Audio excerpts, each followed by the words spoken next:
Flightcast, a place where opinions aren't right or wrong, and where we can agree or disagree about movies, TV, and other assorted media because it's all subjective. My name is Ray. Thank you so much for joining me. Remember the 5th of November. Yes, I'll be talking about that today. I couldn't not do an episode on November 5th, especially given the particular anniversary of this specific November 5th that I'm recording this particular episode on. But before diving into all of that and everything else that I want to talk about today, including the evisceration of a sports radio talk show host and a really stupid non-sports related thing, semi-sports related thing that he said earlier today on local Detroit sports radio, and as I was talking about on Threads, the elaboration of my feelings with respect to this new article about how Paramount appears to officially be moving on from the Kelvin timeline of Star Trek, and why I'm okay with that in that regards, because I have some thoughts on that, and I've already shared those thoughts with Amr and a number of others, if you listen to my thoughts on it prior, because Amr actually talked about this on Flight Chat. He asked me about this once before, not that long ago, but I do have some further thoughts with respect to this article. But before diving into all that, I want to remind everybody listening to this show that you can find it and my other shows at theflightcast.com or wherever you get your podcasts. Whatever podcast catcher you might use. It's on Spotify. It's on Pandora. It's on the Flightcast YouTube channel. All these episodes get posted to YouTube as soon as they go live. You can find this show on Wednesdays. You can find Flight Chat, the listener feedback show, on Saturdays. And this week, this Friday, that's the plan, this Friday, you will be able to hear a special flight review episode for Predator Badlands. I'm going to be embarking upon a Predator binge, and what I'm going to try to do between tomorrow and the time I see Badlands on Friday is I'm going to try and binge through all the other Predator movies. Now, the ones that I definitely need to see for certain are Prey and Killer of Killers, because those are the only two that I really would like to see that are connected to the Dan Trachtenberg Predator universe, if you will. And Badlands is already getting good reviews, as I've seen. The Hell Site, apparently, I think it might already be certified fresh, if I'm not mistaken, unless the image that I saw was some AI fakery nonsense or whatever. But at any rate, I want to watch all of them. They're all on Hulu. It's been a long time since I've watched the first one or the second one. I want to see if the second one still feels like Predator Lethal Weapon. And I've never seen The Predator, right? The one that people have told me I can skip, that I don't need to watch. I'm a completionist. I still want to watch it and form my own opinion with respect to that. But Predator Badlands, that episode of Flight Review, is looking to be posted this Friday after I see it. So here's hoping. Keep an eye out for that. But that's what you can expect this week with respect to this episode, that episode, and then Flight Chat on Saturday as well. Those are the normal episodes for Flightcast. Then also want to take a moment to thank everybody that is a very loyal supporter of patreon.com/theflightcast. Hope that you've been enjoying all the bonus content. Most recently, I did my Flight Fright episodes where I actually watched 7 horror movies, 7 spooky season movies for a new show that I did at the tail end of October. I watched some classics, man. I finally watched my first Hitchcock movies, Psycho and The Birds. I watched Robert Eggers' Nosferatu, so that's my first Robert Eggers movie. I watched my first Ari Aster movie, Midsummer. I watched The Blackening. I watched Smile. I'm going to watch Smile 2 at some point in the not-too-distant future. And I watched the Zach Kreger instant classic, Weapons.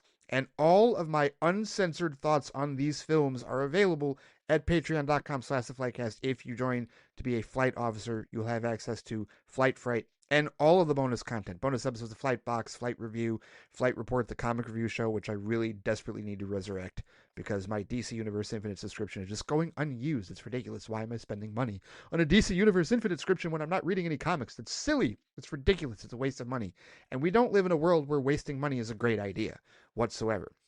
But all that's available at patreon.com/theflightcast if you are a flight officer. If you are a flight crew member, you will have access to Friday Flight and also Flight Speed, those episodes that usually come out on Mondays and Fridays, and also Saturday Soliloquy when I don't do a Friday Flight episode, generally speaking. And also my Son Just Don't Rant, which I could have done a Son Just Don't Rant with respect to this stuff going on that I'm going to talk about today, but I decided to do it on the main show because I just heard about it today, and it's just such a silly thing that I heard on Detroit Sports Talk Radio. I'll get to that. Don't worry. It's related to movies, TV, and other sort of media. You'll understand when I get into what this moron said. But at any rate, that's available at the flight crew level. The flight cadet level will get you access to Flight Speed and Friday Flight episodes every week on Mondays and Fridays on Patreon. So for those of you who are loyal supporters of patreon.com/theflightcast, thank you so much for your support. Really appreciate it. Always humbled by those of you that are willing to donate a little bit extra to listen to more of my dulcet tones and extra content. And thank you to anybody who is interested in subscribing. I want to try and do something for the free subscribers as well. I'm going to try because there's a bunch of you that are free subscribers that listen to the show, and I want to try and do at least a little something every week for the free subscribers. Because that was a tier that I didn't even know was available on Patreon until I saw a bunch of people signed up for it. I'm going to try and do something. I am going to try and do something for that. But until then, thank you so much for your support to patreon.com/theflightcast, and hope that you're all enjoying the bonus content. So, as I was saying earlier, remember the 5th of November, the gunpowder treason and plot. I know of no reason why the gunpowder treason should ever be forgot. I remember 20 years ago when this movie came out, V for Vendetta, and it's the 20th anniversary. Can you believe it? Today, as the day of me recording this, the 20th anniversary, like, of the year that it came out. Now, that movie, technically, like, it didn't officially release, like, widely in the United States until, like, March, like, a couple of months later. But according to this, I'm looking at the wiki, it was released in 2005 in the Butt Numbathon, a film marathon that was held in Austin, Texas, every December from 1999 to 2016, hosted by Harry Knowles of Ain't It Cool News in celebration of his birthday. The festival showed 24 hours of vintage films as well as premieres. Because, from what I understand, this movie was originally supposed to be released on November 5th, 2005. And what I had read, and I don't remember, like, I've never been able to 100% verify this, and I don't know if I can find it here in the wiki real quick, but they originally were going to release it on that day, and then I think the London tube bombing happened, and they decided to push it, which is understandable with respect to, you don't want to release a film like this with such an explosive, like, political ideas and themes that close to a terrorist attack. Like, seriously, like, I completely understand that, but that's unfortunate. You wish it could have come out, like, released on November 5th and claimed that actual date, which I believe was the 400th anniversary of Guy Fawkes, the whole Guy Fawkes thing, if I'm not mistaken. But the Guy Fawkes thing, this movie's how I learned about it. This movie's where I discovered anything about it. And look, the hook for this movie, quite honestly, it wasn't the comic, because I hadn't read the comic at the time, and I wasn't even totally aware of Alan Moore's work outside of Watchmen. This was the second thing that I was aware that he had done, truthfully. Well, actually, there was that, and also League of Extraordinary Gentlemen. I knew he had written that as well, but I hadn't read that either. And so, for me, the two things that were the hook for me for this particular film to see it 20 years ago was the Wachowskis, number one, because I was in love with the Matrix movies, and I still love the Matrix movies, especially the first one. The first Matrix film is my favorite film of all time. And then Natalie Portman, because I, like many of my peers and many of my friends, had a wicked crush on Natalie Portman. Yes, absolutely. She's a fantastic actress, and I have enjoyed her work for many, many, many years. And it's hard to believe that this movie is 20 years old. And I remember I saw this movie when I saw this movie 3 times in the theaters. 3 separate occasions I paid money to see this movie because it just had that much of an impact on me. At the time, it was seriously the greatest comic book movie I had ever seen in my life at that point. And it was so poignant. And I was also, this is before, you got to remember, 2005. We are right at the cusp of, like, we're on the heels, off the heels, if you will, of Batman Begins. Batman Begins started, like, the DC renaissance, if you will. And it wasn't even like a huge label renaissance. It was really just Batman, to be honest with you. But that DC logo, man, because the Marvel logo we had already started seeing. The Page Turners logo that, Fox or Sony really had started doing, with X-Men and certainly with Spider-Man, right? And so we're like, oh, we get to see the Marvel logo when we see Spider-Man movies and X-Men movies. Can we see it for a DC movie? And yeah, hell yeah, we can for Batman, right? And then they did the alteration of the logo animation for the DC logo, the Page Turner logo for V for Vendetta, because V for Vendetta was a Vertigo comic. And so they flipped it and had the Vertigo label. It was an awesome animation. Really, really dug it. But yeah, the Wachowskis, I love their style of storytelling. I love their style of filmmaking. And I said, okay, I trust them to tell an awesome story with this. And, an added bonus was Hugo Weaving playing V, which of course he wasn't the original choice. I believe James Purefoy was originally going to be V, and I think they filmed scenes with him in the costume. And of course, you never see V's face So you only hear the voice, you only hear Hugo Weaving's voice. And of course, Hugo Weaving, this was even before, well, not before, but like during Lord of the Rings. There is probably a group of Lord of the Rings fans and people that love those movies and the books that primarily know Hugo Weaving as Elrond. But I and, other Matrix fanboys, that's Agent Smith. That's Agent Smith. Hugo Weaving will always be Agent Smith to us, which is great. It's all subjective. But yeah, this movie just absolutely blew me away. And the themes of this movie, it's amazing how, it definitely is one of those pieces of media that resonates today. And it's real easy to get into a political discussion about a movie like this. I remember some years ago we did a Squadcast Movies episode about this over on the Squadcast Media Patreon, and the four of us liked the movie like fine enough. I think I might have given it the highest rating. We all enjoyed the film, but I think we were also like, it was different degrees to how the four of us enjoyed it. If I remember correctly, it was myself, Tim, Scott, and I think Jordan was was with us for that particular review. And it was a case where we all enjoyed the film to different degrees, but we were really, I myself, and I think all of us were really, kind of tiptoeing and being careful to not let the discussion get political, because it easily could have. With a film like this, the discussion can very easily go into the political, which isn't a bad thing if that's the scope of what you're talking about. If you really want to get into the themes, and if you really want to get into the imagery and the symbolism of the film and what it's suggesting and what it's doing in the script, then yes, you absolutely can have a political discussion, a rational, thoughtful political discussion about this film, which of course nowadays, yeah, you can't have those types of discussions with everybody. But we didn't do that. We avoided that and just judge the film subjectively on its merits, like as a comic book film, ranking it against all the other comic book films that we saw. But I will tell you that a big part of why I saw this movie 3 times in theaters was the political themes. Like, this was one of those eye-opening movies, and I mean, this was so eye-opening that the sports radio talk show host that I'm going to eviscerate here shortly with another subject that is related to movies, TV, and other sort of media, he brought it up on his show because he's been on the air for that long. He brought it up on his show, and I was like, damn, okay. Because the movie was that much of a cultural phenomenon when it released. Like, it was one of those where it was just like, wow, this is an eye-opener. This is something else. And I think that this is where, like, a lot of, like, historically speaking, the reputation that Warner Brothers has had as a studio, that, if any studio is going to make movies like this, it's going to be Warner Brothers. They're going to do the thought-provoking stuff. They're going to do the heavy shit. They're going to do the politically themed stuff.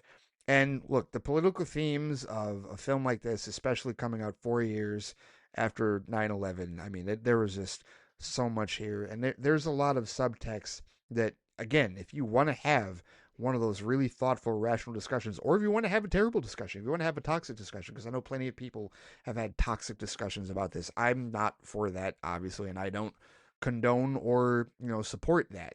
But you can take lines like people shouldn't be afraid of their governments, governments should be afraid of their people, and you can take that many ways.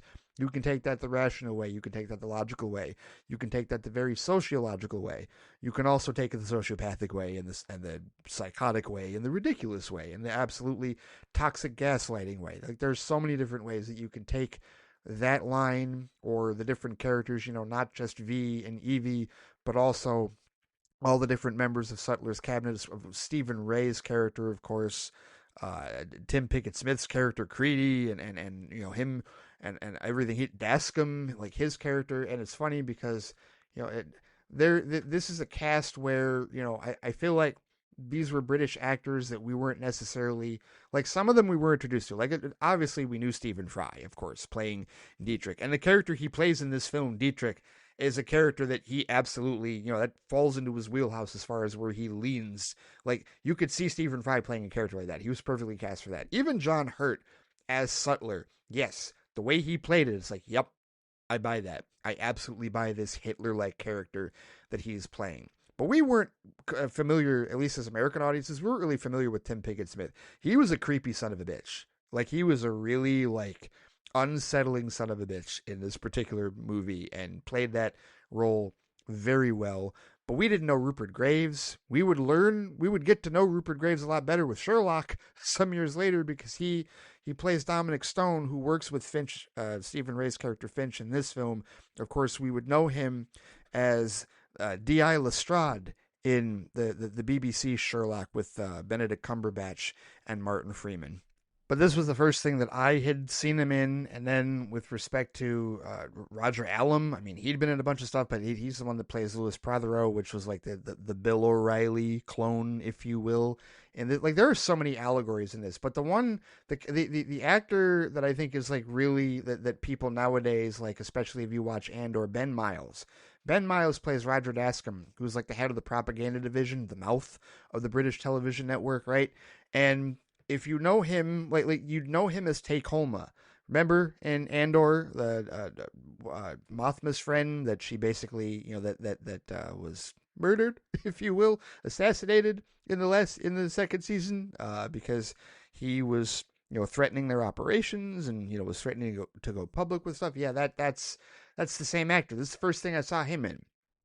And there's so many other supporting roles. Natasha Whiteman, who plays Valerie Page, which is her whole story. That was like the most like heartfelt, like the heart tugging part of the movie was just Valerie's story. And then the imagery at the end of the movie when the actual attack on Parliament happens, and everyone in the crowd is revealed to be characters that have died or are still around. The little girl, the girl that we'd been following the whole movie that ended up getting shot and started the whole riot, and everybody rising up against the totalitarian government, and just everything involved in this film. Like there's so much subtext, and there's so many allegories and so many things that if you watch this film from a particular lens, you can gain a lot out of it, and it's still very relevant today. And, we can look at that and go, wow, it's a shame that 20 years later, this movie is still just as relevant to what we're dealing with today, maybe even more relevant today than it was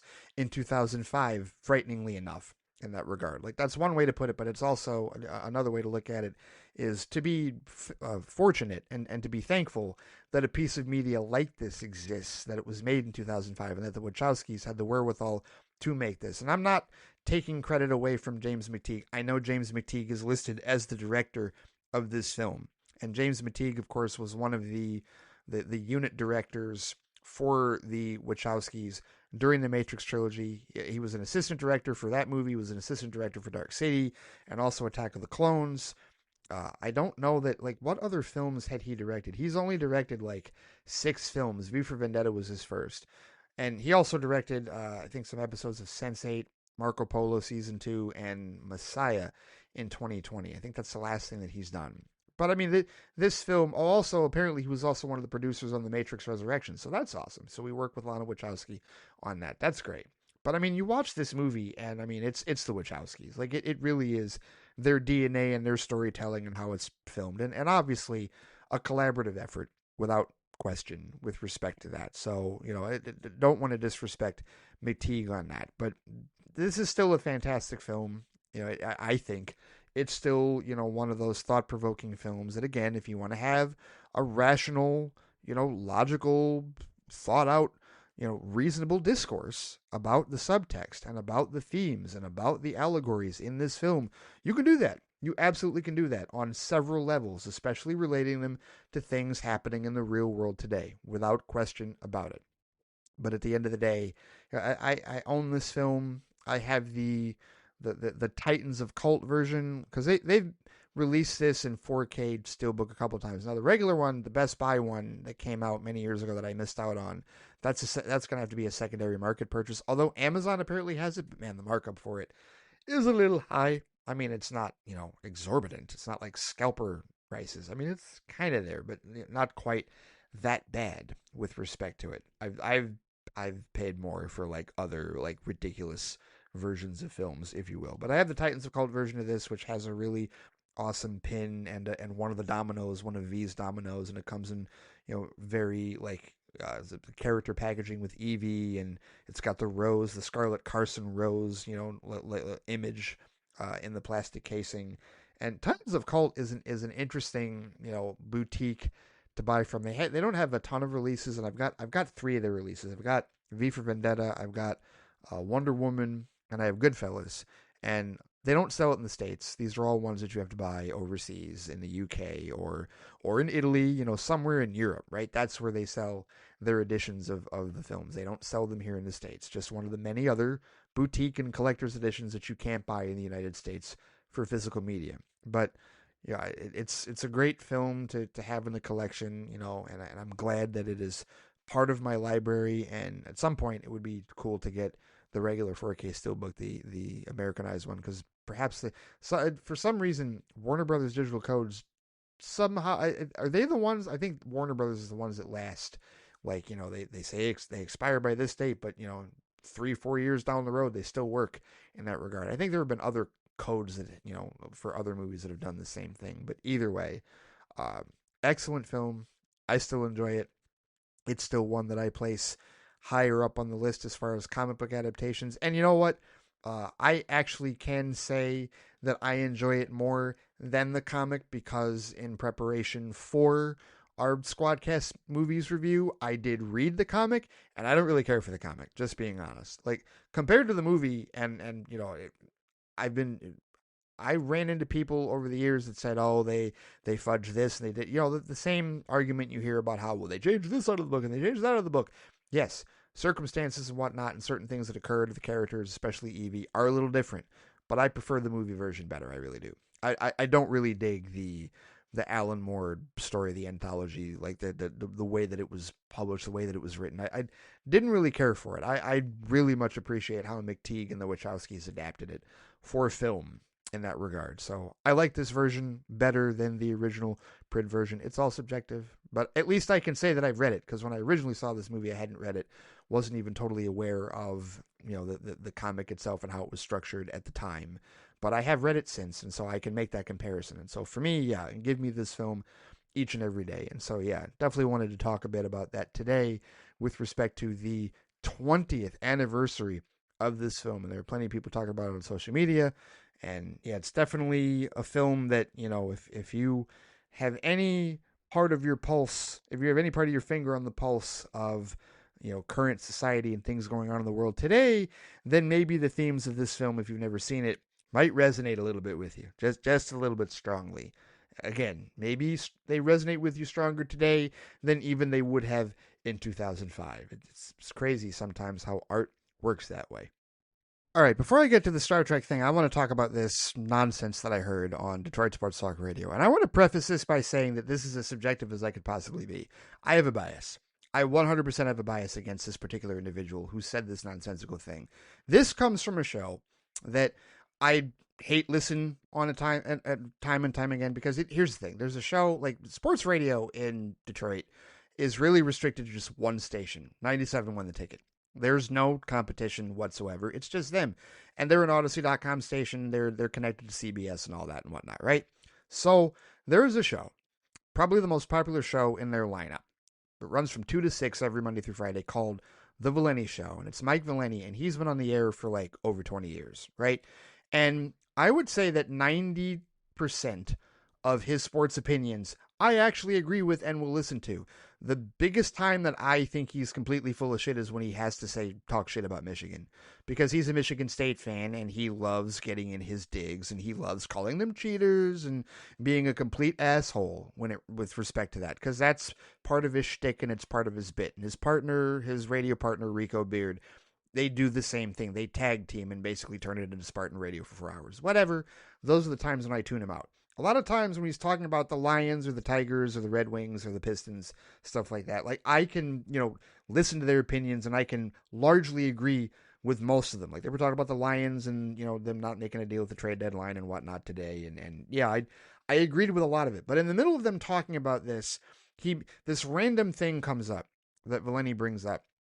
He asks his producer, David Hatchetman Hull, about the Disney Plus price hikes, because he's just now finding out that Disney Plus hiked up their prices. Now, we've known about this, like all of us, like the story about this came out a month ago, that we knew that Disney Plus was hiking their prices up, like $2 to $3. And I think the ad price, or the ad tier, is $12, and now the ad free tier, that might also include the Hulu bundle, if I'm not mistaken, is $20, right? So yeah, the price of Disney Plus has certainly gone up, as the price of all streamers have gone up. So he says, right, to the radio listeners, after mentioning this to his producer, he says, I hope all of you cord cutters realize you just got played. And I'm like, oh my God, are you seriously? Like, this is why, like, sports radio guys should, like, stay in their lane. But, part of their shtick is they say dumb shit in order to attract morons to call into their show. And I did send a text message, but I will never call into that show, because calling into sports talk radio, I mean, that's like asking to get bullied on a platform where you have absolutely no leg to stand on. It's worse than those stupid Jubilee debates that they have on the internet. But I digress. Here's the thing. If there are people out there that are still debating the whole, because this came from the perspective, and Rico even said this right after, like, by the time you buy all the apps, you're paying the same amount as cable. I still see that same stupid shit posted on the internet on a regular basis. So one more time here, Mike Valeni, I know you're not listening to this show, but let's take you to church and learn you something, youngin', which is hilarious because he's 2 years older than me. But he's in full boomer mode when he says stupid shit like this. The idea that you would be cheaper being a cable customer still than cutting the cord, like many of us have. And we've cut the cord 5 years ago. We're never flipping going back. There's no need to. But here, let's just go ahead and bring up the facts. Because one of the things that he loves to say in his show is that facts are mean. So I typed in my address, because here's the thing. If you want to sign up for Comcast, if you actually want like an internet service or cable service at Comcast, they make you type in an address. There's no listing unless you get a flyer on like special deals, but they have regional deals that they have specific to where you live. And now they've got it tiered, right? There's internet, there's mobile, there's TV, there's home phone, and there's home security. Okay. So here's what they have after typing in my address and lying to them and saying that I am a new person moving in and I want to create my own account. Okay, here are the TV packages that are available, right? They range anywhere from $55.50 a month, which is 10 plus channels, ABC, CBS, Fox, NBC, all the way up to the ultimate plan at $126.50 a month, $126.50 a month, and that's 185 plus channels, right? That gets you NBA TV, Nat Geo, Wild, Teen Nick, Disney Channel, all that nonsense, right? Okay, so I guess if you want to get the basic plan, I mean, you can stick with that $55.50, right? This is for broadcast TV. This is if you want to stick with cable. But they have streaming plans. They have internet plans now, right? Because they've realized they lost so much money, like with people cutting the cord, that they have to give, they have to provide internet plans, which is what we have. We're Comcast customers. We have an internet plan with them, right? And that's all we need with respect to streaming. But here's the deal. As I've said many times before, you don't need every app. And most people do not have every app. So that already destroys the argument right there, right? So the idea of, well, you would rather have, because here's the thing, if you want everything, and this is sports talk, like these are sports fans. If they want all of their sports channels on cable, that would mean they're getting the sports and news TV bundle, which is 50 plus channels. That's $70 a month. Okay. So $70 a month is cheaper or close to the same price as what the $72.99 that YouTube TV gets you, that would also get you all of that plus other stuff, right? It's about the same thing. If you want World Soccer, though, you got to get the World Soccer ticket. That's an extra $15 a month. That's $85 a month, right? But let's say you want all of your premium channels, right? All your shows and all your movies and whatnot, right? Because we're talking about you having all of the apps, right? Like if you want all of the apps, that means that you want Ultimate TV. Or Popular TV. Popular TV, Bravo, USA, Nickelodeon, TBS, Hallmark, that's 125 plus channels. That's $97.40 a month. If you want everything, every possible thing, Ultimate TV, $185 plus. Or 185 plus channels, pardon me. It's $126.50 a month. Okay, that's everything. So then, when you start adding up the apps, here, let's go. Now, I know that there's an HBO Max bundle that gets you HBO Max, Disney Plus, and Hulu ad-free for $32. I know that because at some point I want to switch to that bundle, because if we can't get this thing figured out with respect to, not being able to use my sister's HBO Max anymore, then yeah, we're going to have to get it ourselves. And that's the bundle I'm going to get. $32 for all three of those apps. Okay, $32 for that. Fine. How much is Netflix? Premium Netflix pricing. Premium right now, according to their website, which of course on these apps, you can go straight to the website. You don't have to type in your address or you give them your location data whatsoever. Premium $24.99 a month. You can add up to 2 extra members for $6.99 each. But let's just say we're talking one member. All right, so $32 plus $24.99. We'll round this up. 32 plus 25. That's $57 for HBO Max, Hulu, Disney Plus, all without ads, and Netflix without ads. All right, $57 for those four. All right, what else are we adding? Well, how about Paramount Plus? I know people are pissed off at Paramount right now. I totally get it. But let's say you're adding Paramount Plus. Right now, the premium is $12.99 after free trial, because they do give you a free trial. I think it's like 1 week for free, right? But after that, $12.99 a month, right? I'm going with monthly prices here. You can pay annually with all this stuff, and it's cheaper. But I'm just saying monthly, right? I mean, never mind the fact that you can't do an annual plan for cable, but a monthly plan. All right, $12.99. So that's another $13, rounding that up. So now we're up to $70, adding Paramount Plus. Okay, say we want Peacock. We got our Star Trek fix on Paramount. Say we want Peacock. Well, there are 2 bundles right now available on Peacock.com that allow you, PeacockTV.com that is, that allow you to get Apple TV and Peacock Premium, or Apple TV and Peacock Premium Plus. Now, if you want Apple TV and Peacock Premium, which hit movies, must-see TV originals, and Apple originals with new releases every week, and no ads from Apple TV, that's $14.99 a month. If you want the downloads and no ads on Peacock, that's $19.99 a month. All right, we'll go with that, because we're going ad-free on all of this. So that's another $20, so now we're up to $90. Okay, $90 now, and we've added what? Netflix, Paramount Plus, Peacock, HBO Max, Hulu, and Disney Plus, right? $90 for all of those at this point in time, right? Okay. So somebody like Valeni would very easily at this point go, well, all you got to do is add YouTube TV into that, and there you go. Now you're paying more than the most expensive package on Comcast. And technically that would be true. If I pay the $72.99, which I think that's the introductory price, and I think it goes up to $82, but hang on, let me see here. Yes, it is $82.99 a month after the introductory. So that's $83 rounding that up. So that now you're looking at $173 for all of those apps, right? And of course, YouTube TV, that is essentially like internet cable. You get all of that, all those channels and networks and whatnot, because that price definitely has gone up with respect to that. So now Valeni and Rico and all of them have me beat, right? No, they don't. They think they do, but they don't. Here's why they don't have me beat. Because as I've said many times before, the majority of people that cord cut do not have all of these apps. They don't. They most certainly do not. Find most people, right? If you're somebody that has all of the apps that I just listed, if you have Hulu and Disney Plus and HBO Max and Netflix and Paramount Plus and Peacock and YouTube TV, well, you're just a glutton. Like, you want everything. But even if you pay $173 a month for all of that, even if that is what you pay, you're still coming out cheaper than a cable customer, because here's what they haven't factored in. The first big thing that they haven't factored in, the boxes, the cable boxes.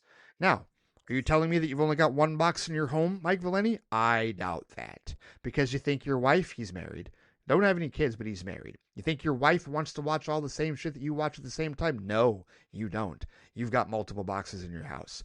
How much are box rental fees? Because you don't get to buy one with Comcast. They rent them to you. That's an extra fee that they add to your cable bill. How much are you renting for boxes, Valeni? How much are those cable boxes renting for at Comcast?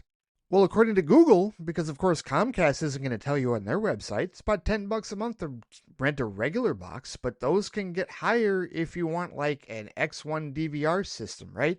Those would be, according to this, around $850 monthly plus an HD technology fee of $995 per month. Oh, now you're talking close to $20, and it's for each box, right? Each additional TV with a set-top box costs an extra fee, which can be around $10 per month. Wireless set-top boxes have a separate monthly fee and require a primary set-top box to function. You know how you can avoid it, though, is if you stream. Oh, but you don't want to do that. You don't want to cord cut.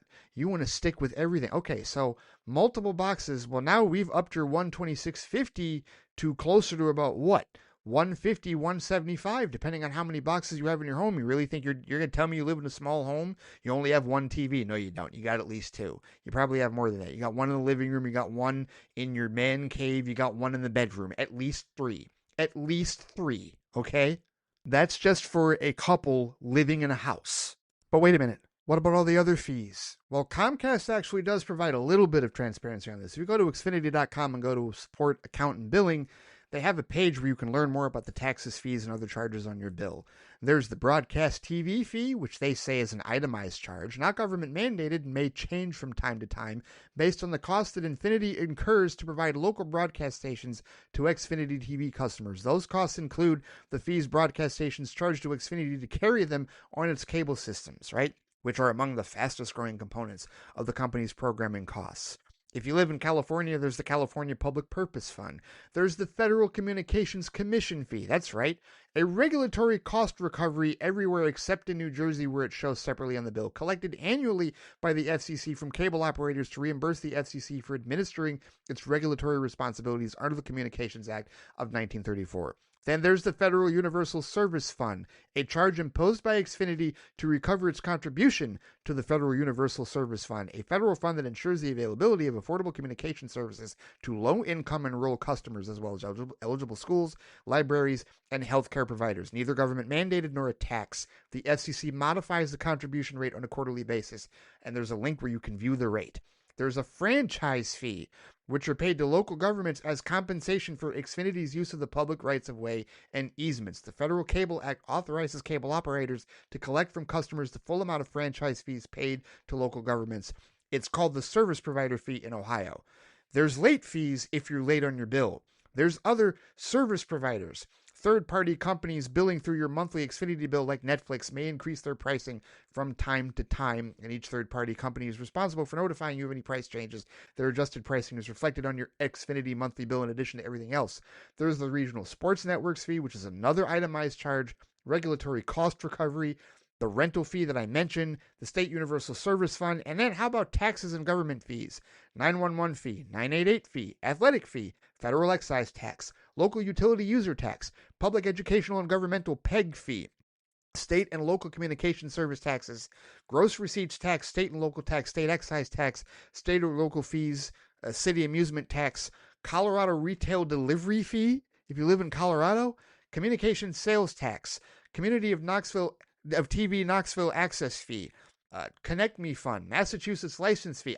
This list goes on, guys. State Treasury fee, State Universal Service Fund. All this shit gets added to your bill. So this is where that $126.50 is a lie. Absolutely a lie.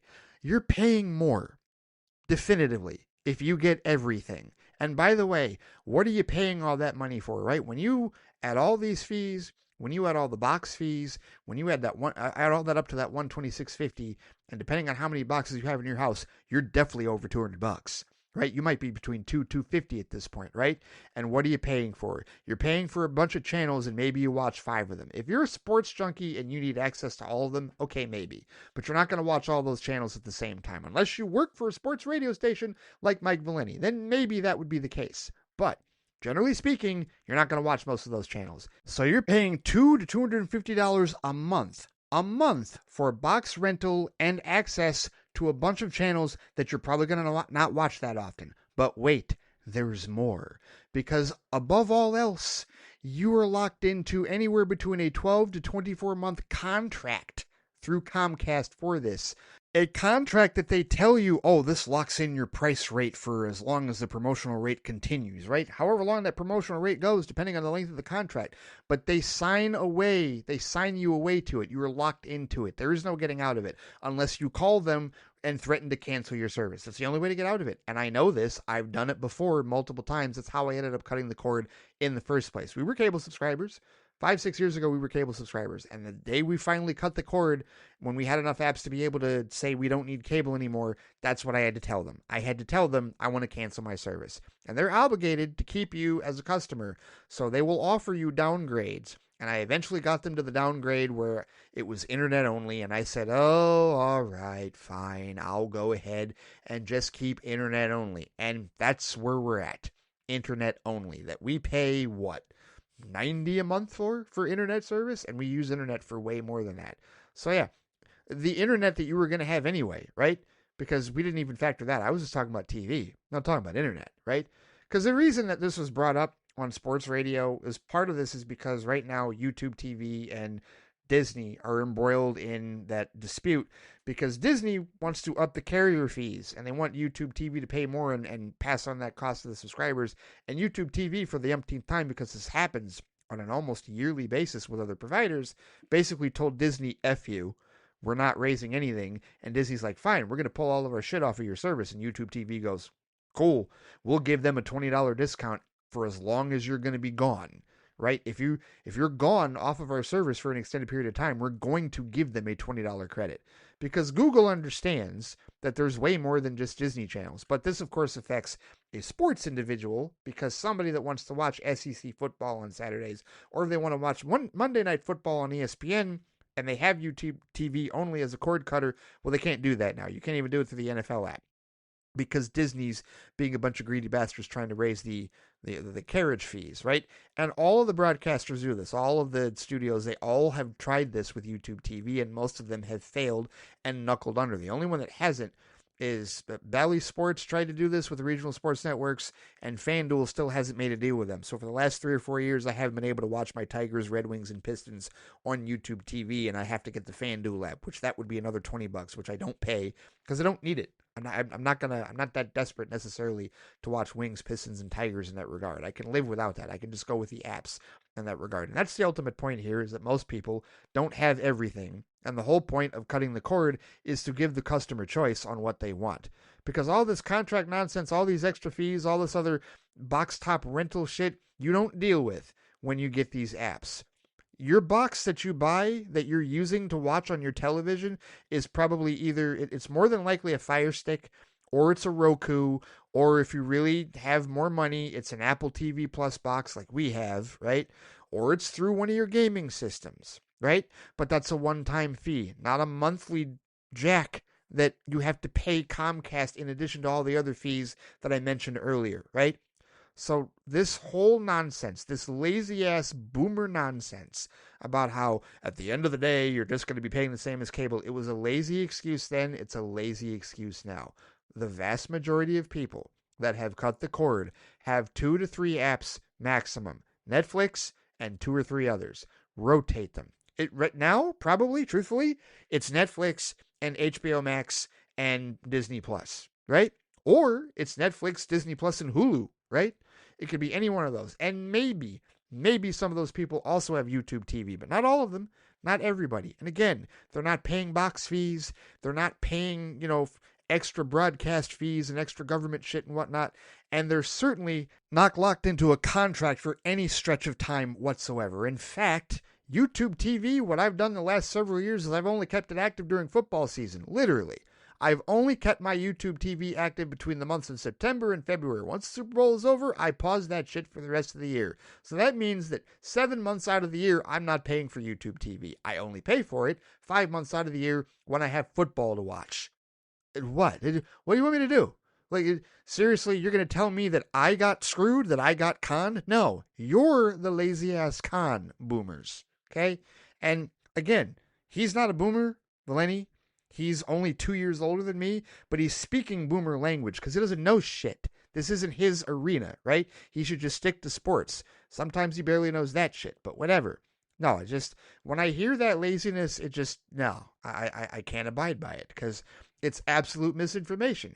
And all of the lazy, dumbass jock sports fans that call into his show, they believe that nonsense. They all believe that nonsense. It's garbage. If they did a little bit of homework, if they did a little bit of math, they did a little bit of research, if they weren't so much like their fathers and old school who need a remote, I can't figure out.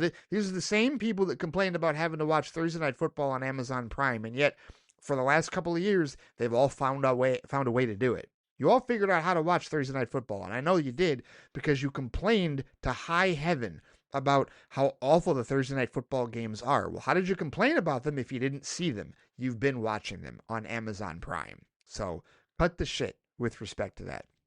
I can't abide by the laziness. I absolutely cannot. There are a number of things that can be, ironed out with respect to the streaming wars, but that is not one of them. It is still vastly cheaper to cut the cord and go internet only and go through apps than it is to have a cable package. It still very much is. Unless you are this greedy miser that needs everything. But again, even if you need everything, even if you're going to pay that much money for all of those apps, that $178 that I mentioned earlier, you still have the ability to pause each and every one of them whenever you feel like it. So if you only want HBO Max active for, Creature Commandos Season 2, you can have it active for as long as that season goes, and then you can pause that shit.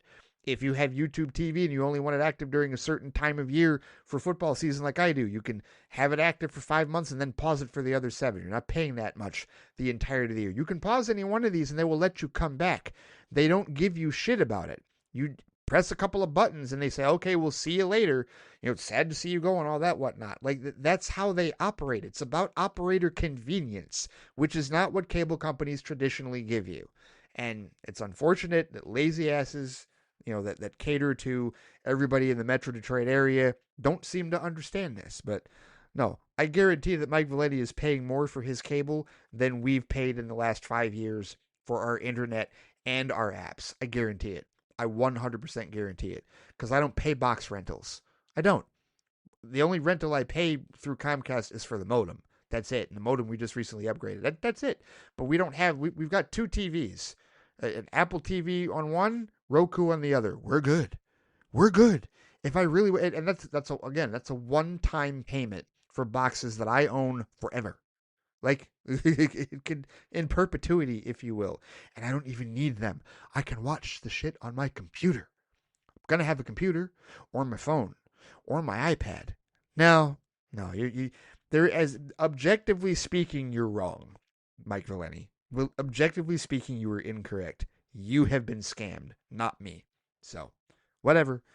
That was grinding my gears earlier today, and I know I've probably gone on that rant before, but I really just wanted to bring some data and some facts to the table and just completely eviscerate that. Because as he says, facts are mean.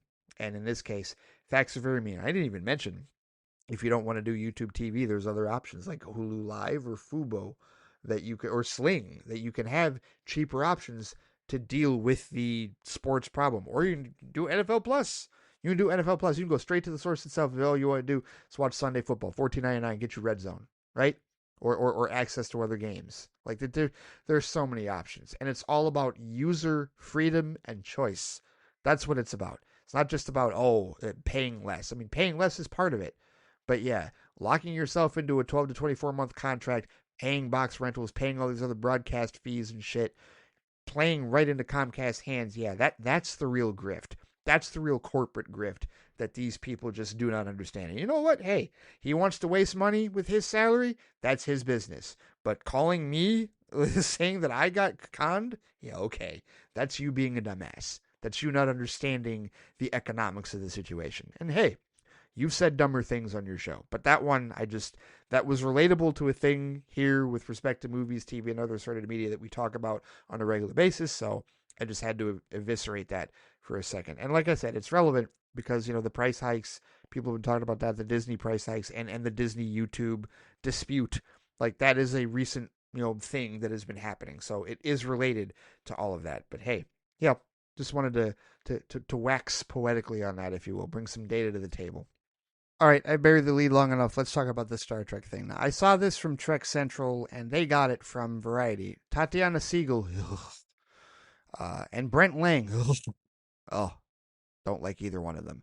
They, along with Matt Donnelly, wrote a piece a couple of days ago, yesterday actually, titled Inside David Ellison's Dramatic First 100 Days at Paramount, courting Tom Cruise blockbusters, forging ties with Trump, and daring anyone else to buy Warner Brothers Discovery. Yeah, whatever. I don't give a shit about that piece. But here, thankfully, the TrekCore staff has, dissected the nuts and bolts. I trust TrekCore, like, as far as TrekCore and Trek Central. I do trust them as far as, like, regurgitators, if you will. So they come up with a piece that said Paramount has moved on from a Star Trek Kelvin timeline sequel film, says new Variety report. And it says, you've heard it all before, as attempts to build sequels to 2016 Star Trek Beyond have come and gone over the last decade, but a new trade report today seems to indicate that adventures of Chris Pine's Captain Kirk are over, for good. The recent Skydance acquisition of Paramount Pictures has fueled expectations that these new owners have their sights set on another Star Trek feature film, but a new report from Variety yesterday, seems to indicate that this will not include the cast of J.J. Abrams' Kelvin timeline films, whose last attempt at a reunion fizzled out in late 2022. Beyond discussing the impact of Skydance boss David Ellison's political impact on his new domain, Today's article, it says, reports that while Star Trek remains a focus, the Kelvin timeline cast, with Chris Pine, Zachary Quinto, Carl Urban, Zoe Saldana, Simon Pegg, John Cho, and the late Anton Yelchin, are no longer in the studio's plans. And here's where the excerpt that they took straight from the Variety piece. It says, despite the disagreements over strategy, there is a shared sense of urgency around the need to fundamentally transform Paramount, as the new executive leadership recognizes it must move fast to pull off its grand plans. In addition to signing talent deals with Smith and Matt Ross and Ross Duffer, the brothers behind Netflix's Stranger Things, the team is trying to assemble a slate of films that can attract audiences to theaters at a time when the box office is in a slump, because it is. Ellison, it says, David Ellison, personally courted a complete unknown's James Mangold and is shelling out up to $100 million to produce High Side, a motocross thriller that will be the director's next film with Timothée Chalamet. Insiders at Paramount insist that the film will cost less and no official budget has been set. It says some long gestating productions, such as the Miles Teller sports drama Winter Games, have been put into turnaround, while there has also been a focus on reinvigorating certain franchises. And here is the part that interests us here. It says the hope is to have a fresh Star Trek movie, though the studio has moved on from the idea of bringing back Chris Pine, Zachary Quinto, and the rest of the ensemble from the J.J. Abrams reboot. It says it is also working on sequels to Top Gun and Days of Thunder, while the film star Tom Cruise recently visiting the Paramount lot to congratulate the Skydance team on its takeover and to discuss a return to those franchises and other possible collaborations. Now back to the Trek Core piece. It says that last spring, Paramount indicated that a Star Trek Origins film was in the works for a proposed 2025 release date, helmed by Star Wars Andor director Toby Haynes, written by Seth Grahame-Smith, and produced by J.J. Abrams' Bad Robot. It's been over a year since there's been any news on that project. It was expected to have a new cast separate from the Kelvin Timeline trilogy. Whether or not it's still moving forward is anybody's guess at this point. After this long, the chances of a Kelvin Timeline cast reunion have always felt slim, but now that it seems like Paramount is formally closing the door on the possibility, we can't help but be a bit disappointed. And so that's the end of the Trek Core piece. And I'm going to tell you why I'm not disappointed. And of course, my obligatory disclaimer for people who don't know this. I've been a Trekkie for over 30 years, since I was 9 years old. I'm 42 now, so that's what's 42 minus 9? My math serves me right, 33 years. I have been a Trekkie for 33 years, and I mean devout, okay? The only Star Trek series I've not watched in their entirety are Enterprise and Prodigy. That is it. I've seen everything else. Everything else. All of the original series multiple times, all of TNG multiple times, all of DS9 multiple times, all of Voyager multiple times, okay? I've seen all the new stuff too. I enjoy all of the CBS All Access, into Paramount Plus stuff. All 5 seasons of Discovery, I own it. All 3 seasons of Picard, I own that. I own the first 2 seasons of Strange New Worlds. When the 3rd season comes out in a Steelbook, I'll get that too. I own all 5 seasons of Lower Decks in Steelbook form, okay? There is very little about Star Trek that I do not know, that I am not a fan of. I'm a fan of damn near all of it. I even have a softer opinion on Star Trek V, The Final Frontier, which I do think is 13th on the list of 13 Star Trek movies. That one is ranked 13th.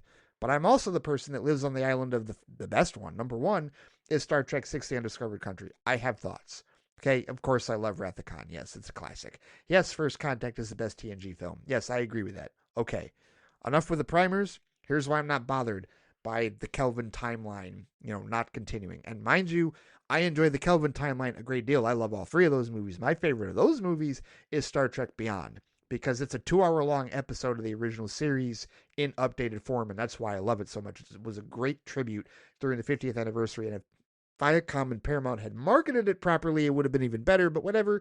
I digress. Here's why I'm not upset with this. Because you got to go back, and I talked about this with Amr on Flight Chat not too long ago, because he was asking about this. You got to understand that there were special circumstances as to why the Kelvin timeline even existed in the first place. Paramount and CBS used to be divorced. They divorced back in 2005. They were not together. Viacom, the company that owned Paramount, was a separate entity. The Paramount studio, that is. And they did not have the television rights to do anything with movies that were connected to the prime timeline, because the prime timeline does not start with the films, it starts with the shows, right? Kirk and Picard and everybody, that starts on television. CBS has those rights. CBS had those and a vice grip on those because they wanted rights to the TV shows, which they used on UPN, because that's what the UPN eventually merged, evolving into the CW. But that's where we watched our new episodes of Enterprise. When they released in the early 2000s and whatnot, right? So CBS had the TV rights. Paramount, Viacom only had rights to do movies. So that's why the Kelvin timeline literally legally existed. They had to make it an alternate reality because they couldn't connect it to the prime timeline. And yes, I know Leonard Nimoy Spock was in there, but they didn't connect it to any of the stories. They didn't connect it to anything in the prime timeline. They had to move him out of a timeline into their own timeline in order for it to work. You couldn't do anything in the prime timeline. No connections whatsoever. That could not be done at that time. That's the only reason the Kelvin timeline existed. Only reason. Because CBS wasn't doing TV shows and Paramount wanted to do movies, and they had the movie rights. And look, I give Paramount a ton of credit because they did something that CBS previously and Paramount previously had never done. They had never made Star Trek a summer movie blockbuster type of event. Prior to the Kelvin timeline, the first 10 Star Trek movies, the 6 original series films, and the 4 TNG films, December releases, right? November and December releases. Fall, okay? Fall, not summer blockbuster. The highest grossing Star Trek movie, if I remember correctly, before the Kelvin timeline might have been Star Trek The Voyage Home. You know what? Let me verify that on thenumbers.com. All right, per thenumbers.com, the highest grossing Star Trek film worldwide box office before the Kelvin timeline was actually Star Trek First Contact, November 22nd, 1996. $150 million it made worldwide. That was it, $150 million. That was the highest grossing Star Trek movie at the time, right? This is through 10 movies, okay? And again, motion picture, $139 million worldwide in December 7th, 1979. Star Trek II Wrath of Khan actually was released, and Star Trek II and Star Trek III were released in June, but that was $95.8 million for Wrath of Khan, $87 million worldwide for Star Trek III.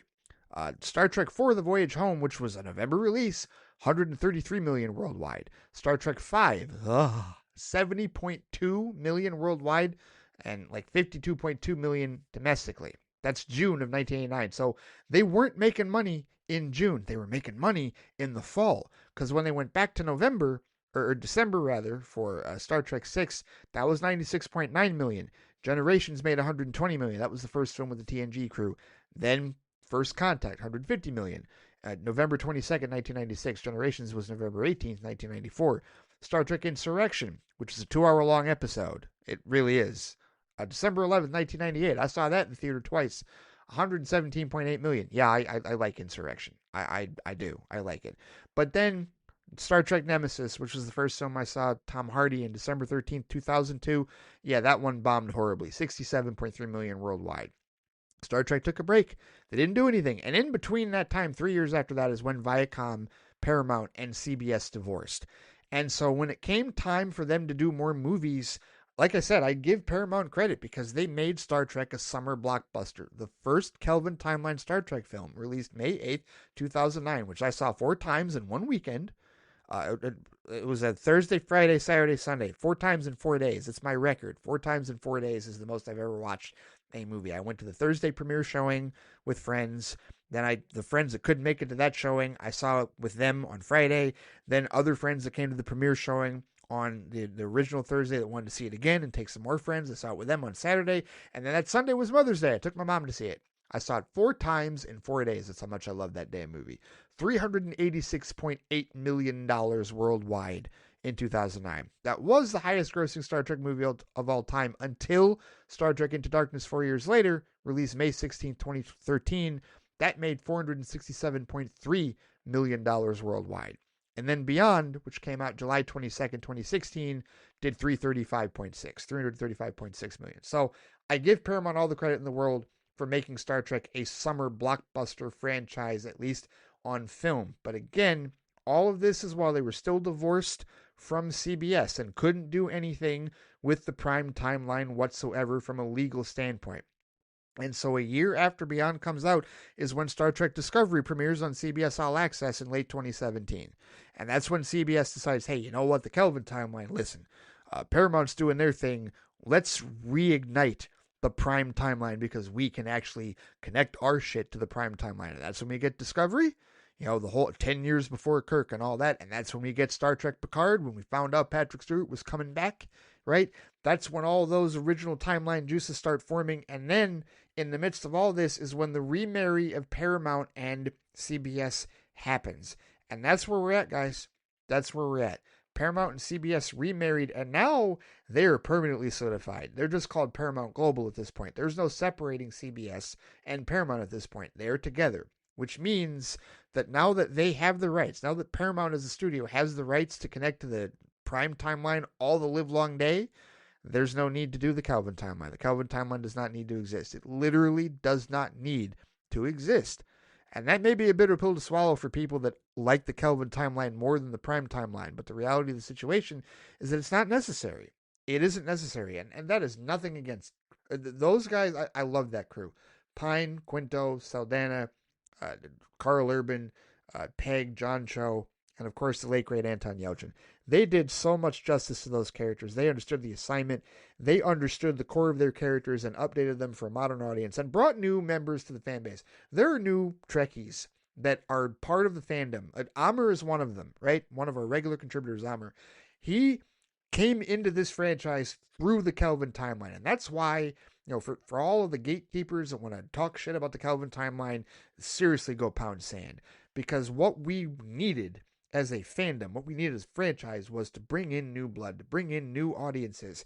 And there are still people, like I still can't get my family to watch old episodes of the original series, forget about that, or TNG or DS9, because those are all dated for them now. They're like 30 plus years old at this point.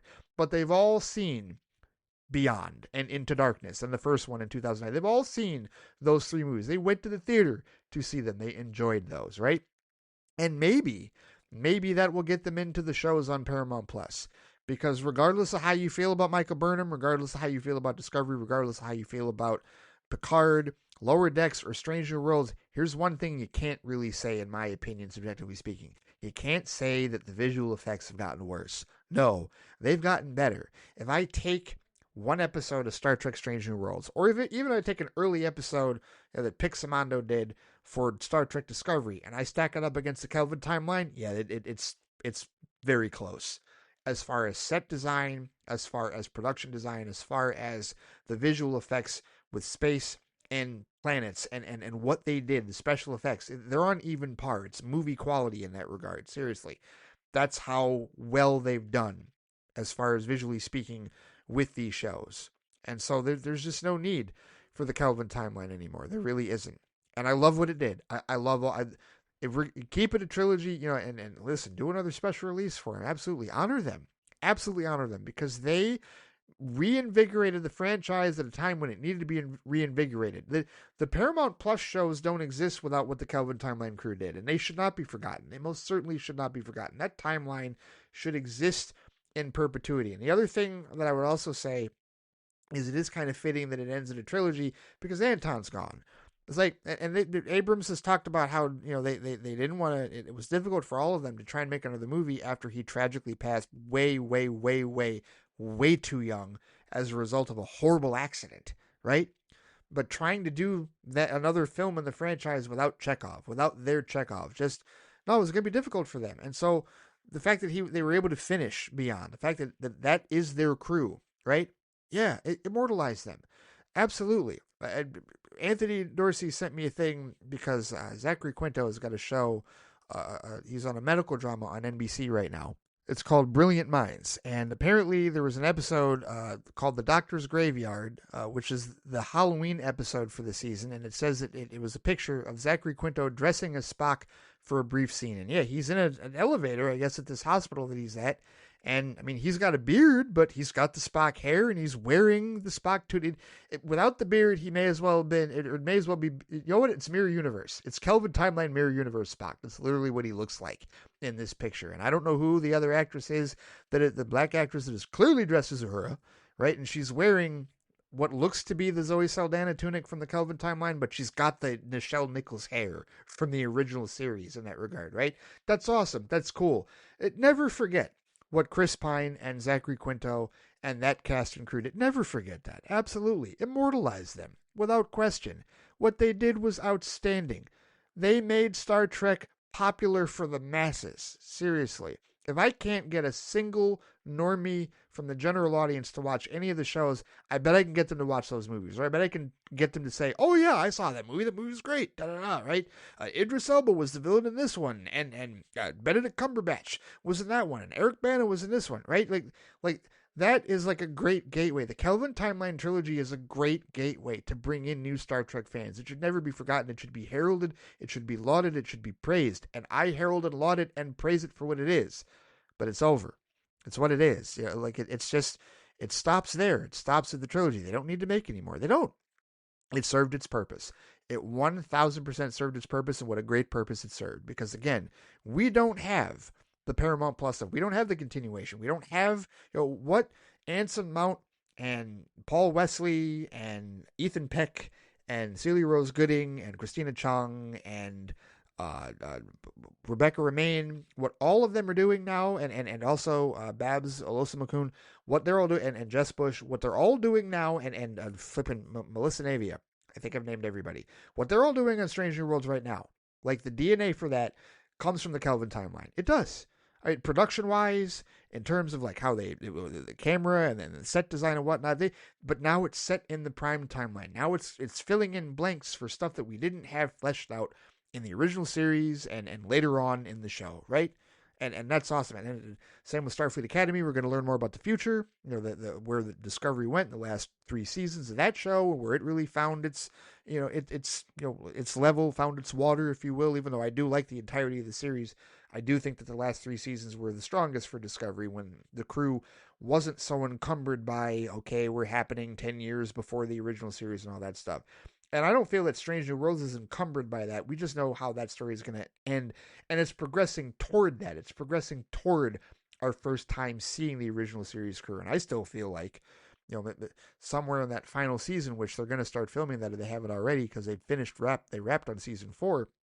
And I still need to finish season 3, damn it. There's been too much going on. There's too much shit to watch. But I still feel like we should see, like, the Enterprise crew with Kirk in command at some point towards the end of the show. I do feel that way. And yes, I am a proponent of them doing, another, like, having Paul Wesley be Kirk and Ethan Peck as Spock and Celia Rose Gooding. And I am, and now Martin Quinn, of course, he's Scotty. He came in tail end second season and was in all the third season, is on the show now. Like, I am a proponent of seeing another Star Trek series continue on, filling in some more of those blanks to the original series. Yes, I am a proponent of that. I do like what they've been doing in that regard. So, yeah, it's really just the existence of the Prime Timeline and their legal ability to connect to the Prime Timeline that makes the Kelvin Timeline unnecessary. And it's not the Kelvin Timeline's fault, and it's not a knock against the Kelvin Timeline. Again, that trilogy should be immortalized, should be praised, should be heralded. That cast and crew, if I ever see them, and they should still take part in conventions, really, they should still be on the cruises and do all that. They're 1000% a part of this franchise. Without them, we don't have this continuation. Star Trek does not have the revitalization that it has, right? Because what they did for those 3 movies led into this. Absolutely. It was the springboard for all of this. I mean, when you think about what those 3 movies did at the box office, after 2 to 3 decades of the TOS movies and the TNG movies, 10 movies collectively making a little over $1 billion, right?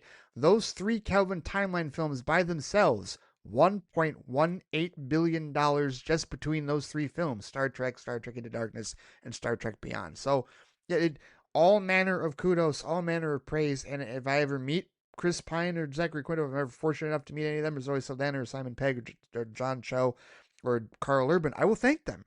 I will absolutely thank them as a diehard Star Trek fan, because they did it. They helped rebirth the franchise. They helped make the franchise anew. They paved the way for everything that is happening now with Star Trek. They really did.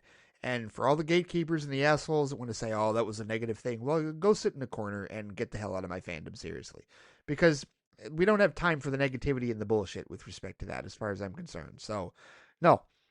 I understand people being disappointed, that enjoy the Kelvin Timeline, but there's just no real need for them anymore because of the connection. But that does not mean we forget them. Not at all. Kelvin Timeline should be celebrated.